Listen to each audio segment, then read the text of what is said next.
Welcome to family kitchen. நம்ம இன்னைக்கு gulab jam செய்யலாங்க. நான் இந்த பிராண்டில் 2 பாக்கெட் எடுத்திருக்கேங்க.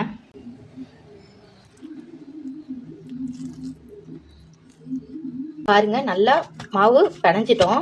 ஒட்டாத அளவுக்கு பிணைஞ்சிருக்கோங்க. இப்படி கை வச்சா சாஃப்டா இருக்கணும், அந்த அளவுக்கு நம்ம பிணைஞ்சிக்கணும். நீங்க பால் வந்து அந்த மாவுக்கு தகுந்த மாதிரி ஊத்திக்கோங்க, நிறைய ஊத்திராதீங்க, இல்லைன்னா கொல கொலன்னு போயிடும். அதனால கரெக்டா ஊத்தி நீங்க கரெக்டா பிணைஞ்சிக்கோங்க. நம்ம மாவு நல்லா குட்டி குட்டியா உருண்டை பிடிச்சி வச்சிருக்கோங்க. இப்போ வந்து நம்ம இது எண்ணெயில போட்டு பொரிச்சுக்கலாம். நம்ம பிடிச்சி வச்ச உருண்டையை ஒவ்வொன்றா போட்டுக்கலாம். எண்ணெய் லைட்டாக காஞ்சிருச்சு, ரொம்ப காய வேண்டாம், இல்லைன்னா உருண்டை வந்து தீஞ்சு போயிடும். இப்போ நல்லா ப்ரௌன் ஆகுதுங்க.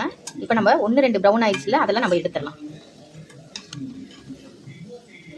இப்போ நம்ம சக்கரை பாவு காசிக்கிறோம், அதனால 1/2 கிலோ சக்கரை போட்டுக்கிறோம். நான் சின்ன கப்பில் 2 கப் எடுத்திருக்கேன். நம்ம சக்கரை எந்த கப்பில் போட்டோமோ அதே கப்பில் 4 கப் தண்ணி ஊற்றிக்கலாம்.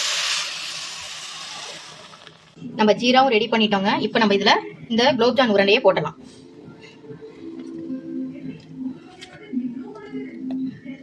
இப்போ நம்ம ஜீராவில் எல்லாத்தையும் போட்டுட்டோங்க. எனக்கு ஜீரா பத்தலை.